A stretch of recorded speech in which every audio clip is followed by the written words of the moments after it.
الحمد لله رب العالمين الرحمن الرحيم مالك يوم الدين اللهم صل وسلم وبارك على سيدنا محمد وعلى آله وصحابه وسلم تسليما أما بعد adúpẹ́ fún Ọlọ́run kí Ọlọ́run kó bá wa ṣe àlékún ìkẹ́ àti ìgẹ̀ fún Ànábì wa Muhammad sallallahu alayhi wa sallam. Ní orí ètò tó lọ a sọ̀rọ̀ nípa ṣókí nípa ìtàn Imam al-Bukhari. Wọlé ní pẹ̀lú ògo Ọlọ́run a máa sọ̀rọ̀ nípa tírà Imam al-Bukhari tá a mọ̀ sí Sahih al-Bukhari. Tírà tá ń sọ yìí orúkọ ẹ̀ òun ni al-Jami'u al-Musnad as-Sahih al-Mukhtasar min umuri rasulillahi sallallahu alayhi wa sallam wa sunanihi wa ayyamihi. Orúkọ tírà yẹn nìyẹn, al-Jami'u al-Musnad as-Sahih al-Mukhtasar min umuri rasulillahi sallallahu alayhi wa sallam wa sunanihi wa ayyamihi. So orúkọ tí Imam Bukhari sọ tírà yẹn nìyẹn. Bọ̀ Sahih Bukhari tán pè yẹ, so wọ́n kàn ṣe àfihàn tí sáà yẹn sọ́dọ̀ Imam Bukhari ni. Bọ̀ orúkọ tí Imam Bukhari tó sọ tírà yẹn kò ní adárúkọ yẹn. Tírà Imam Bukhari ìtawà orúkọ yìí a rí pé so al-Jami'u tírà yẹn ó kó gbogbo àwọn àbúwábù ọ̀rọ̀ nípa ẹ̀sìn, ó kó jọ a máa rí ọ̀rọ̀ nípa zakat, ọ̀rọ̀ nípa hajj, ọ̀rọ̀ nípa irun, ọ̀rọ̀ nípa báwo la Nábì, àwọn ìròyìn nípa ìròyìn Ànábì wa Muhammad sallallahu alaihi wasallam, oríṣiríṣi nǹkan ló wà ń bẹ̀. And then so al-Musnad, so àwọn hadith tí ó wà ń bẹ̀ ó dọ́dọ̀ Ànábì wa Muhammad sallallahu alaihi wasallam, lásìkò pé hadith tí jẹ́ pé Ànábì ló sọ, so isnad rẹ̀ ìtìsọ́lù bá ti dọ́dọ̀ Ànábì wa Muhammad, so tí gbogbo ẹ̀dẹ̀ as-Sahih gbogbo lálàáfíà, al-Mukhtasar, so Mukhtasar ni hadith pọ̀ tó lálàáfíà, bọ̀ Imam Bukhari wa yọ àwọn tó lálàáfíà nínú àwọn hadith òun ló kójọ sínú tírà yẹn. So nínú àwọn ọ̀rọ̀ Ànábì wa Muhammad àtàwọn súnà rẹ̀ àti gbogbo àwọn kan tó ṣẹlẹ̀ ní ìgbà ayé rẹ̀, so títírà yẹn kójọ sínú nìyẹn gẹ́gẹ́ bí orúkọ rẹ̀ náà ṣe ń tọ́ka lórí yẹn. Tírà Imam Bukhari tá ń sọ yìí, àwọn hadith tó wà ń bẹ̀ ó pín sí ọ̀nà mẹ́ta gẹ́gẹ́ bí àwọn afáà ṣe sọ. Ibn Hajar ó wà lára àwọn tó sọ àtàwọn mìíràn náà àwọn afáà. Àkọ́kọ́ nínú èyí tó jẹ́ aslu tírà yìí gangan òun ni àwọn hadith tó sọ èyí tó lálàáfíà dáadáa tó dẹ̀ tí sinna bẹ̀rẹ̀ tó ti dọ́dọ̀ Ànábì wa Muhammad, àwọn aslu tírà yẹn nìyẹn. So ìgbà tí Imam Bukhari wá wò pé Imam Bukhari a sọ fún wa pé afá aládìsí ni Imam Bukhari, afọ́ onífíkú dẹ̀ tún ni. So ó wò pé tírà òun yẹn òun ò fẹ́ kó jẹ́ tírà hadith lásán tó kàn máa mú hadith wá ń bẹ̀, bọ̀ ó fẹ́ kó tún ṣàǹfààní nípa fíkíù náà. Ìyẹn ló wá fà á tó fi jẹ́ pé hadith tó wà nínú Sahih Bukhari ó pín sọ́nà mẹ́ta. Àkọ́kọ́ ni àwọn hadith tó jẹ́ pé ala shart al-Bukhari, tó sì lè dé májẹ̀mú tí Bukhari tó dá pé hadith tó wá sọ yìí lòun máa mú wa, tó sì lè dé májẹ̀mú Imam Bukhari. So àwọn ìyẹn ni aslu kitab. So àwọn hadith kan náà tó wá wà hadith sahih làwọn ìyẹn náà, bọ̀ kò tó shartu Imam Bukhari, kò tó májẹ̀mú ti Imam Bukhari, bọ̀ hadith yẹn náà òun náà lálàáfíà. So Imam Bukhari ó mú àwọn hadith báyìí náà wà nínú àwọn tírà yìí, bọ̀ ó wá mú wa mu'allaqan. So àwọn ahadith al-mu'allaqa fi al-Bukhari ó làwọn hadith tó jẹ́ pé sahih làwọn náà bọ̀ wọn tó shartu Imam Bukhari. So hadith ìpín kẹta ni àwọn hadith tó jẹ́ pé àwọn wọn fi bẹ́ẹ̀ lálàáfíà tó, but àwọn àfáà máa ń lò, so yustaqnasu biha, àwọn àfáà máa ń lò lápòjú wọ́n máa fi ń bóyá tí hadith kan bá wà ń sìn, so tó bá ti tó tí ò lálàáfíà dáadáa má tún rí mi náà wọ́n máa ń kó wọn jọ pọ̀ báwọn yẹn tí ó gbẹ́ náà tó padà wá di hadith tí a lè lò. So wúrọ̀ àwọn hadith báyìí Imam Bukhari ó mú wá nínú tírà rẹ̀, but kò mú wá inform hadith, ó fi àwọn yẹn ló fi ṣe àwọn tẹ̀bùwíìbù tírà rẹ̀ bẹ́ẹ̀ ní fún sọ pé báàbù kaza wa kaza, báàbù kaza wa kaza. So yóò mú nasu hadith yẹn gẹ́gẹ́ bí báàbù kaza, so ní pé báàbù báyìí yóò mú hadith yẹn wá, kò ní mú wá nínú hadith, yóò kàn mú wá nínú báàbù, yóò wá mú bóyá bí àwọn àyà Kùránì àbáwọn hadith mi tó wá sì dìde májẹ̀mú rẹ̀, yóò wá mú wá ní abẹ́ irú àkọlé báyẹn. So àwọn ọ̀nà mẹ́ta tí àwọn hadith tó wà nínú Sahih Bukhari tó pín sí nìyẹn.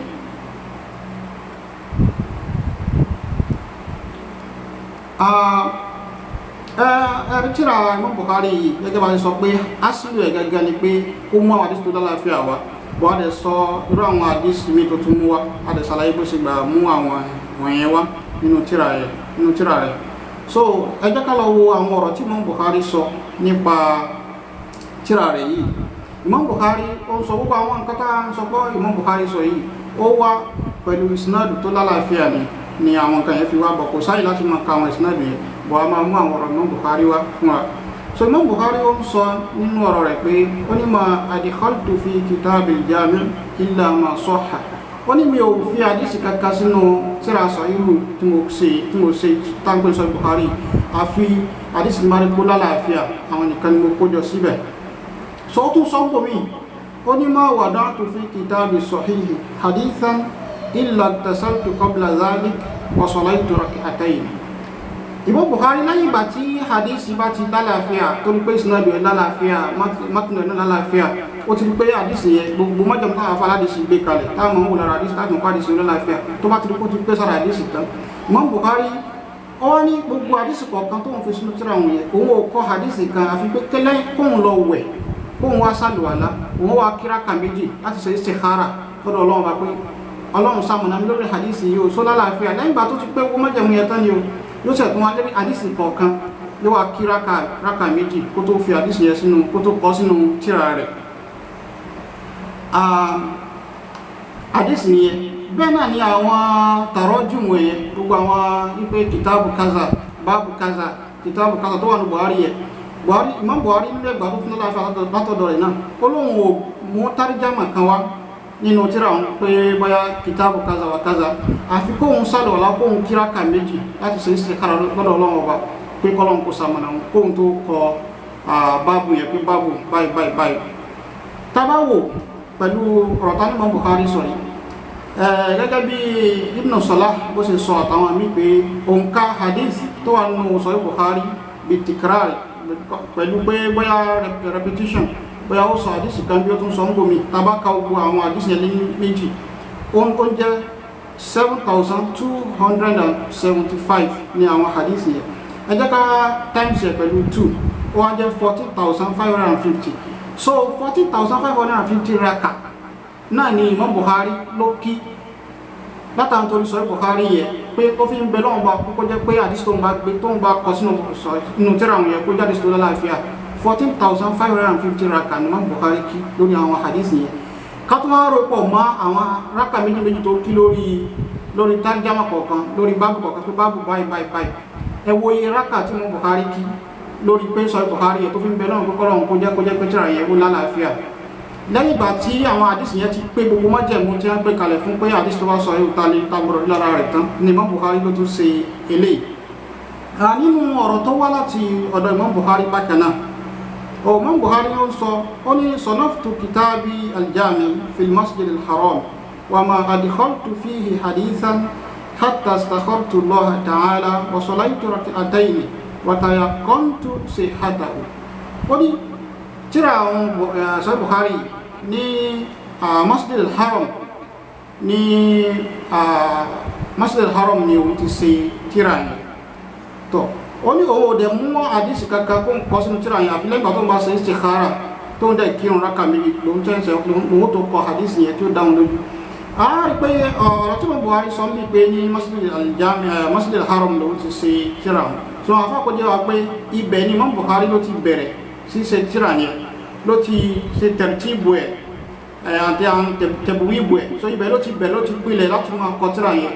so tó fi wá jáde tó fi wá lọ gba hadisi káàkiri tó fi ń kọ hadisi yẹn tó fi ń kójọ sínú tírà rẹ̀ yẹn bọ̀ Masjid al-Haram ló ti bẹ̀rẹ̀ ṣíṣe tírà yẹn kó tó máa jáde káàkiri tó fi ń gba hadisi káàkiri gẹ́gẹ́ bá ṣe sọ nínú ètò tó lọ ta sọ gbogbo àwọn ìlú tí Imam Bukhari tó dé tó ti gba hadith bọ̀ Masjid al-Haram pẹ̀lú ti bẹ̀rẹ̀ sí pilẹ̀ tírà yẹn ní kíkọ kó tó máa wá jáde káàkiri láti máa lọ gba àwọn hadith káàkiri àdínà ìgbà tó tó wá látọ̀dọ̀ Imam Bukhari náà tó sì lálàáfíà so Imam Bukhari sọ pé òun fa àwọn hadith tó wà nínú Sahih Bukhari òun fà wọ́n yọ láti inú 100,000 hadith tó Sahih tó há sórí so ó kàn rárá fa àwọn ìtò lálàáfíà jù ń bẹ̀ òun lẹ́nu wọn 7,000 àti nǹkan díẹ̀ ta ní ó wà nínú Sahih Bukhari yẹ nínú 100,000 hadith tó wà lórí Imam Bukhari tó lálàáfíà bẹ̀ ló rárá ti fa àwọn ìyẹn yọ àwọn tó lálàáfíà jù ń bẹ̀ ló fa yọ yẹ Imam Bukhari wá ń sọ pé waja'altuhu hujjatan fima bayni wa bayna Allah ó ní tírà mi tí mo kọ yìí mo wá ṣe ní hujja láàrin mi àtọlọ́run pé tí má tẹ̀ lọ́dọ̀ ọlọ́run ọba tọ́lọ́run bá ní kí ló ṣe láyé wọ Imam Bukhari tí ìmọ̀ sọ fọlọ́run pé mo kọ tírà Sahih Bukhari so yóò máa jẹ́ hujja láàrin mi àti ọlọ́run ọba. So Imam Bukhari lè kọ tírà rẹ̀ yìí láàrin 16 years ni Imam Bukhari lò tó fi kó tírà yìí jọ tó fi ń gbà tí ṣe káàkiri tó ń kọ́ kalẹ̀ so nínú ìgbà tó tán láàfíà náà tí Muhammad bin Abi Hatim tó gbà wá látọ̀dọ̀ Imam Bukhari so Imam Bukhari ó sọ pé gbogbo tírà tó ń kọ ẹ̀mẹ́ta ló ń ṣe ìtumọ̀ yẹn ni pé Imam Bukhari Sahih Bukhari yẹn lẹ́yìn ìgbà tí Imam Bukhari kọ́ lákọ̀ọ́kọ́ tó kọ gba tírà yẹn tán gbogbo àdìsẹ̀ tán ó tún wá gbọ́n yẹ̀ wò látòkè délẹ̀ lákọ̀ọ́kọ́ bẹ́ẹ̀ ó tún ṣe bẹ́ẹ̀ lẹ́ẹ̀kejì bẹ́ẹ̀ ó ṣe bẹ́ẹ̀ lẹ́ẹ̀kẹta bẹ́ẹ̀ so ó tún gbọ́n yẹ̀ wò ó ní pé gbogbo tó wà ń bẹ̀ ni ó lálàáfíà àdé nínú ẹgbà wá mìíràn tó tún wá tí afáwa Abu Ja'far al-Uqayli afá aládìsí ńlá tó ṣe kìtàbù du'afa ó ń sọ nínú ẹgbà wá yẹn ó ní lamma sanafa al-Bukhari kitaba as-sahih aradahu ala Ali ibn al-Madini wa Ahmad ibn Hanbali wa Yahya ibn Ma'in so ìgbà tí Imam Bukhari kọ tírà yẹn tán ó gbé lọ bá Ali ibn al-Madini ó sì gbé lọ bá Imam Ahmad ibn Hanbali ó sì gbé lọ sọ́dọ̀ Yahya ibn Ma'in so àti àwọn mìíràn nínú àwọn àfá aládìsí àwọn àfá àgbà aládìsí tájá àwọn àfá Imam Bukhari nígbà náà lọ́hùn fastahsanuhu wa shahidu lahu bis-sihha gbogbo wọn ní tírà yìí dá púpọ̀ wọ́n dẹ̀ jẹ́rìí pé tírà yìí ó lálàáfíà illa arba'ata ahadith mẹ́rin péré nínú Sahih Bukhari yẹn ni àwọn afá yẹn náà wò pé ó dàbí kò fẹ́ lálàáfíà so afá wa Uqayli wá ń sọ pé wal qawlu fiha qawlu al-Bukhari wa hiya sahiha àmọ́ ọ̀rọ̀ nípa àwọn hadith mẹ́rin yẹn ọ̀rọ̀ tí ráàyè Imam Bukhari yẹn òun ló lálàáfíà so tí Imam Bukhari sọ yẹn tó tún pé àwọn hadith yẹn lálàáfíà tó fi sínú tírà rẹ̀ yẹn ọ̀rọ̀ yẹn ni ó tẹ̀wọ̀n jù afá wa Abu Ja'far al-Uqayli ló ń sọ ìyẹn ẹ̀wọ́n tírà Imam Bukhari tá ń sọ yìí àwọn tó gbọ́ tírà yẹn lẹ́nu Imam Bukhari tó lọ pé Imam Bukhari ó ń ka tírà yẹn fún wọn tí wọ́n gba tírà yẹn látọ̀dọ̀ Imam Bukhari àwọn 900,000 èèyàn àwọn ni wọ́n gbọ́ tírà yẹn lẹ́nu Imam Bukhari gẹ́gẹ́ bí Muhammad bin Yusuf al-Firabri tó jẹ́ ìkàlára àwọn tó gba tírà Imam Bukhari wá látọ̀dọ̀ rẹ̀ lára àwọn tó gba lọ́dọ̀ Imam Bukhari ló wà òun ló sọ̀rọ̀ yẹn pé àwọn tó gbọ́ tírà Imam Bukhari lẹ́nu Imam Bukhari àwọn 900,000 èèyàn ló gbọ́ lẹ́nu Imam Bukhari so àdẹ́ntẹ́báwò tírà Imam Bukhari kò sí tírà kan tá kọ láyé yìí lẹ́yìn Al-Qur'an tó wájẹ́ pé àwọn èèyàn ṣe kídímà rẹ̀ táwọn èèyàn tán ṣiṣẹ́ lórí ẹ̀ tó dàbí tírà Imam Bukhari tírà Imam Bukhari tá ń sọ yìí 300 ní tírà ni wọ́n kọ tó tẹ́fẹ́ ṣáríù àbí àwọn haṣíyà ni àbí àwọn ṣáríù alfáàsì tó tàbí ṣáríù Imam Bukhari tàbí sọ̀rọ̀ nípa Imam Bukhari tàbí sàlàyé tírà Imam Bukhari 300 ní tírà tí àwọn ọ̀tọ̀ọ̀tọ̀ àwọn èèyàn kọ láti gbà náà lọ́wọ́ títí ní tí wọ́n fi ń ṣe ṣáríù tírà Sahih Bukhari so tírà rẹ̀ káà ń sọ yìí àti sọ̀rọ̀ nípa àwọn rasailu ilmiya bóyá bí àwọn risala doctorat risala magister táwọn afghan kọ káàkiri àwọn jamiatu káàkiri yàtọ̀ fáwọn yẹn o ṣáàtìrà nínú àwọn ètò tó lágbára jù nínú àwọn tírà tí wọ́n fi ṣe ṣáàrù Sahih Bukhari òun ni Fatihul Bari Imam Ibn Hajar ó kọ tírà yẹn láàrin 25 years ló fi kọ tírà yẹn ní Fatihul Bari tó fi ṣe ṣáàrù Sahih Bukhari yẹn ẹ̀wárí Fatihul Bari yóò wá ní muqaddima tó ń pè ní Hadiyus Sari yìí nìkan tí Imam Ibn Hajar tó fi ṣàlàyé gbogbo àwọn àtakò táwọn èèyàn takò Imam Bukhari tó fi ṣàlàyé rẹ̀ ọdún 5 tírà yìí mujallad kan ní ọdún 5 ni Ibn Hajar ló fi kọ tírà yìí tó fi ń ṣàlàyé tó fi ń ṣe dìfáwò fún àwọn hadith tó wà nínú tírà Sahih Bukhari ẹ̀wárí Sahih Bukhari tá ń sọ yìí adadu al-maktutat àwọn manuscript tó wà káàkiri àgbáyé gbogbo àgbáyé nípa Imam Bukhari lágbà àwọn tírà tó pàwọn yẹn fọwọ́pọ̀ àwọn tó gba tírà yẹn lẹ́nu Imam Bukhari àtàwọn tó gbà lẹ́nu àwọn tó gbà lẹ́nu Imam Bukhari tó pé tí wọ́n sì ń gbọ́ náà kọ́ kalẹ̀ lẹ́yìn ìgbà tó bẹ̀rẹ̀ kọ́ kalẹ̀ tán wọ́n á lọ fi wọ́n á gbé lọ síbi tí a sì lò máa wò pé ṣe ó bára wọn mu. So manuscript tó wà lágbàáyé lé ní about 1,200 manuscript of Sahih Bukhari òun ló wà káàkiri àgbáyé lé ní. So níbi títírà náà tó gbajúmọ̀ tó dẹ̀ lálàáfíà ní táwọn èèyàn dẹ̀ ṣe khidmah rẹ̀ dé tí gbogbo àwọn mùsùlùmí dẹ̀ gbà gbogbo àwọn àfáà dẹ̀ gbà pé tírà tó lálàáfíà ni.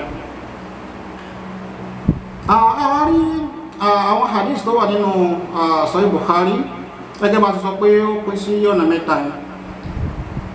Imam wa Ibn Salah ó ń sọ nínú tírà rẹ̀ nínú Muqaddimah Ibn Salah.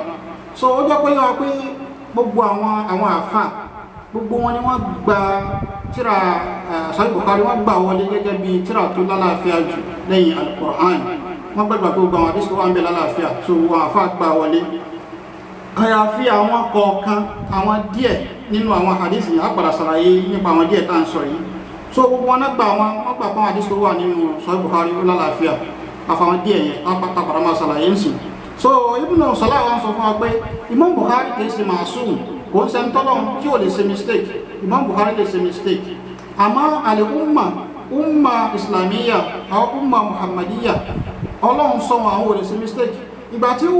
tí gbogbo àwọn àfáà gbogbo àwọn àfáà ta consider gẹ́gẹ́ bí tó jọ pé tó máa panupọ̀ lórí nǹkan máa pè ní ìjùmọ̀,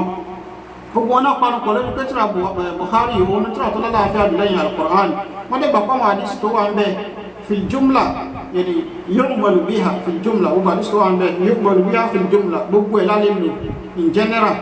gbogbo àwọn hadith tó wà ń bẹ. So n tó fi lè mú àwọn àfáà panupọ̀ lé lórí yẹn tó ti jẹ́ pé tabawo nínú hadith Ànábì Muhammad sallallahu alaihi wasallam hadith tó lálàáfíà, Ànábì sọ pé ó ní mo bèèrè nǹkan àwọn kankan lọ́wọ́ Ọlọ́run ọba mi,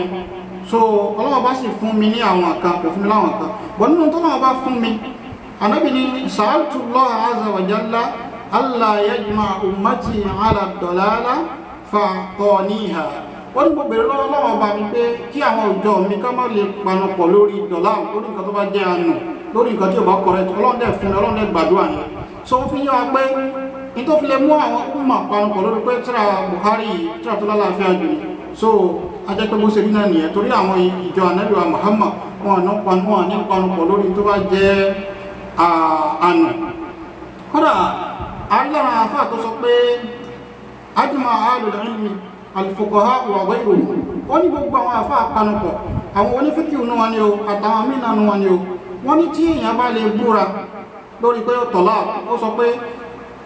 ó wá sọ ń sì pé tó bá jẹ́ pé gbogbo tó wà ní Sahih Bukhari odó lálàáfíà, gbogbo tó wà ní Sahih Bukhari tó pé Imam Bukhari gbà wá látọ̀dọ̀ tó yẹ kó jẹ́ hadith Ànábì Muhammad, tó bá jẹ́ pé gbogbo ẹ̀ ló lálàáfíà tó wá búra bẹ́ẹ̀ pé ìwọ ìyàwó òun àti tọ́ọ̀lì pípé tọ̀ tó wá fi lè jẹ́ bẹ́ẹ̀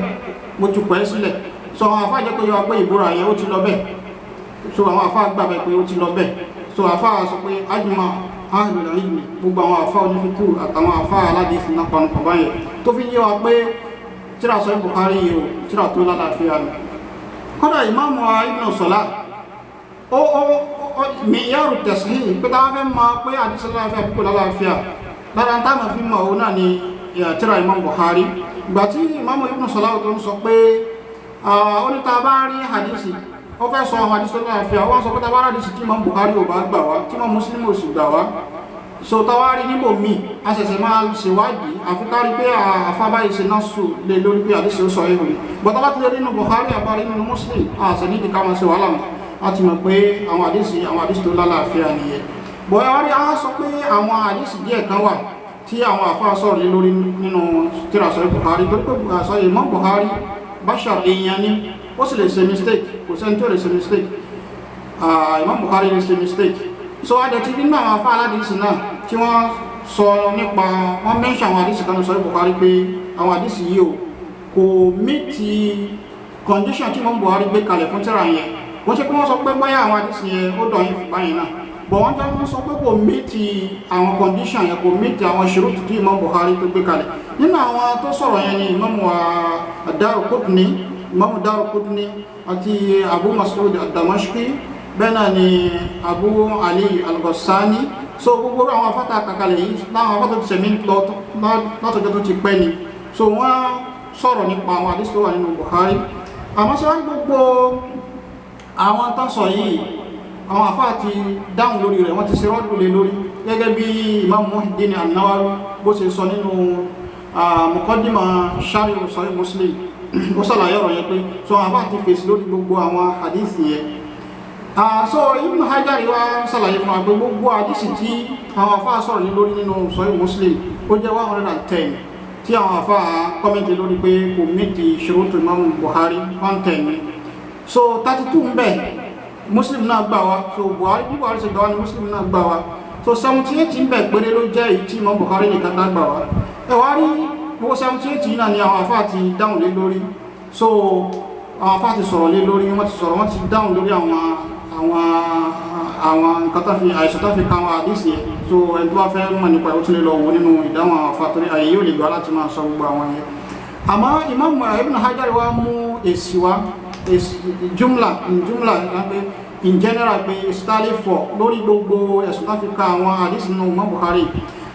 Ibn Hajar sọ pé lákọ̀ọ́kọ́ náà gbogbo àwọn afárádìsí ló gbà pé Imam Bukhari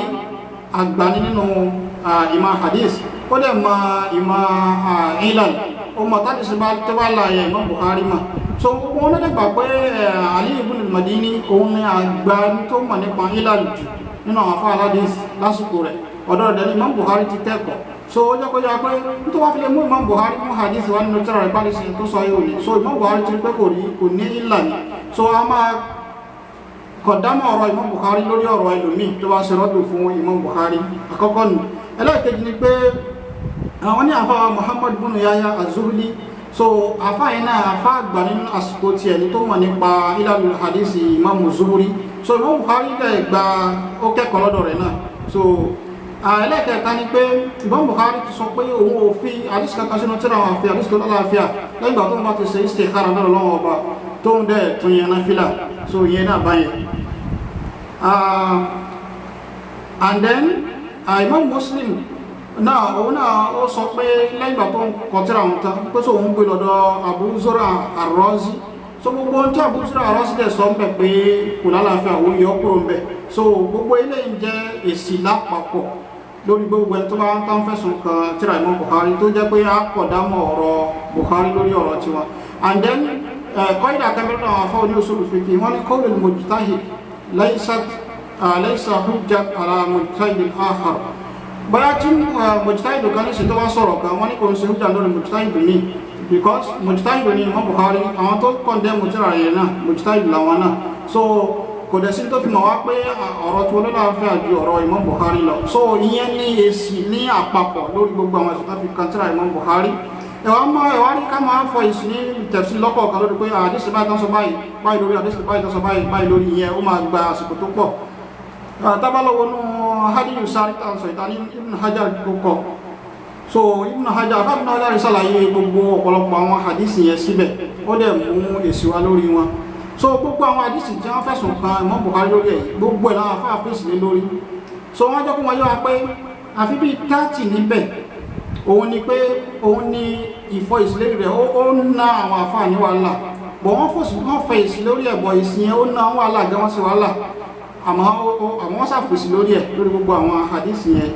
So bí ọ̀rọ̀ yẹn ṣe rí nìyẹn. And then nípa àwọn àfáà tó ti lọ tán fẹ̀sùn kan mọ́ Bukhari náà, àmọ́ nípa ti ọ̀rọ̀ Sheikh Al-Albani wípé bóyá Sheikh Al-Albani náà dọ̀ afọ àwọn àdísì kan nínú Imam Bukhari. Ìyẹn tó bá lọ wò Dr. Muhammad Hamdi Muhammadu Abu Abdu ó kọ tírà kan tó orúkọ tírà yẹn náà ní jẹ́ orúkọ tírà yẹn ní al-ahadithu allati da'afa Sheikh Al-Albani fi Sahih Al-Bukhari. So tírà yìí àfáà yìí ó pìrìsẹ́ntẹ̀ níbi mùtámọ̀rù kata ṣe tórúkọ mùtámọ̀rù ní oúnjẹ al-intisar li sahihayn, wọ́n ṣe mùtámọ̀rù yẹn ní Kulliya Sharia ní Jamia Urdun. So àfáà yìí mú òǹkà àwọn àdísì tí wọ́n ní Imam Albani tó fẹ̀sùn kan nínú tírà Sahih Bukhari ó ló jẹ́ 15. Àfáà yìí wá pín sí méjì, ó ní lára 15 yìí èyí tó wá jẹ́ pé arí lára àwọn tó ti lọ́nà àwọn afáládìsì táwọn náà fẹ̀sùn kan. So a máa gbé yẹ̀wò pé ta ló ráìtì nínú ṣé Imam Bukhari ló ráìtì náà báyìí àwọn tán ṣe nákìlù àdísì yẹn. But wọ́n yọ pé ẹnìkan kò sáájú Imam Albani rí lórí àwọn àdísì yẹn bóyá Imam Albani nìkan ló fẹ̀sùn hadisi afáàní ànígbà wọlé a máa dàpọ̀ sọ́dọ̀ Imam Albani torí ó khalafa ìjùmọ̀ àwọn ulama hadisi yẹn ti lọ síwájú bọ̀ níparí nígbà táfà yẹn ṣe gbogbo bá sọ lórí yẹn tán afáàní jẹ́ pé yóò wá pé gbogbo àwọn hadisi 15 yẹn kọ́ọ̀lù Imam Bukhari níbẹ̀ òun ló tẹ̀wọ̀n jù so kọ́ọ̀lù ti Imam Bukhari níbẹ̀ òun ni ó tẹ̀wọ̀n jù ti àwọn tí wọ́n fẹ̀sùn kan àwọn hadisi yẹn lọ so gẹ́gẹ́ bí ọ̀rọ̀ tíra Sahih Bukhari ṣe ní ṣókí nìyẹn ẹ̀wá kí á tó parí ètò yìí ọ̀rọ̀ kan tó wà màrúfù tó máa ń sọ pé tíra Bukhari huwa asahhu kitabin ba'da kitabillah asahhu kitabin ba'da kitabillah ìgbé òun ni tíra Imam Bukhari so n tó ń gbàlérò pẹ̀lú tíra yẹn ni pé àwọn ẹlòmíràn rò pé bóyá wọ́n fi tíra Sahih Bukhari wọ́n fi kẹ́gbẹ́ al-Qur'an ni wọ́n fi kẹ́gbẹ́ al-Qur'an n tó ń gbàlérò ni pé gbogbo alámọ̀ pé Qur'an ni masdaru ar-ra'isi li tashrif al-Islam èyí tó tún ọbí tá ti máa òfin Islam ní ọkọ̀ láti máa mú ọ̀nà kejì tá ti máa mú òfin nínú Islam ò ní hadith so lẹ́yìn ọ̀rọ̀ Ọlọ́run ọ̀rọ̀ Ànábì ló kàn so adẹ̀ ti sọ́n sí pé Sahih Bukhari òun ló lálàáfíà bí gbogbo tíra hadith ní ọkọ̀ láyé so ìtumọ̀ yẹn náà ni pé tíra Sahih Bukhari òun ni ó lálàáfíà jù lẹ́yìn al-Qur'an ìdí tó jẹ́ pé tíra Sahih Bukhari ló lálàáfíà jù ni pé ẹ̀rípa sọ lẹ́ẹ̀kan pé gbogbo hadith tí wọ́n ṣe ìtìkọ́ọ̀dù nínú Sahih Bukhari 110 ni so àfáàgbẹ̀ ti fèsì lórí gbogbo ẹ̀ àfi bí 30 ń bẹ̀ ni fífèsì lórí ẹ̀ ó ń náwọn àfáà ní wàhálà kan tó rí sí ẹ̀fọ̀ bọ̀ wọ́n fèsì lórí ẹ̀ bọ̀tọ́ bá wo Sahih Muslim àwọn àdísì tí wọ́n fẹ̀sùn kan ní Sahih Muslim bí 200 ní tá bá wo Sunan Abu Dawud àwọn àdísì tí wọ́n fẹ̀sùn kan bẹ̀ bí 1000 ní gẹ́gẹ́ bẹ́ẹ̀ náà ní Sunan Nasa'i náà Tirmidhi tí Ibn Majah àti ẹ̀tọ́ pọ̀jù ayọ̀ kọ́dà àwọn àfáà jẹ́ kóyọ pé àrí àdísì mọ̀ọ́dún nínú Sunan Ibn Majah so kọ́dà sọ pé Musnad Imam Ahmad àbí àwọn tíra àdísì yòókù so àwọn àdísì tí wọ́n fẹ̀sùn kan náà tíra yẹn pọ̀ gan jù bá yẹn lọ so pẹ̀lú tá a sọ̀kalẹ̀ yìí tó jẹ́ pé wá pé so tíra Sahih Bukhari òun sì ló wà wájú òun ló dìdì gbogbo àwọn tíra hadisi yòókù ló jẹ́ kí wọ́n pè ní asahhu kitabin ba'da kitabillah tàbá wò á rí pé ọ̀rọ̀ yìí ó correct torí pé lẹ́yìn ọ̀rọ̀ Ọlọ́run ọ̀rọ̀ Ànábì náà ló kàn so kò sí tó rújú nínú ọ̀rọ̀ yẹn so gẹ́gẹ́ bí ní ṣókí nípa ọ̀rọ̀ Sahih Bukhari gẹ́gẹ́ bó ṣe rí nìyẹn àwọn pẹ̀lú Ọlọ́run nínú ètò tó ń bọ̀ a máa try láti sọ àlàyé àwọn shubuhat tí àwọn àfáà kan nílẹ̀ Yorùbá tí wọ́n ń sọ nípa Sahih Bukhari a máa try láti mú wá á dẹ̀ fọ èsì lórí ẹ̀ pẹ̀lú Ọlọ́run wa sallallahu ala sayyidina Muhammadin wa ala alihi wa sahbihi wa sallim taslima.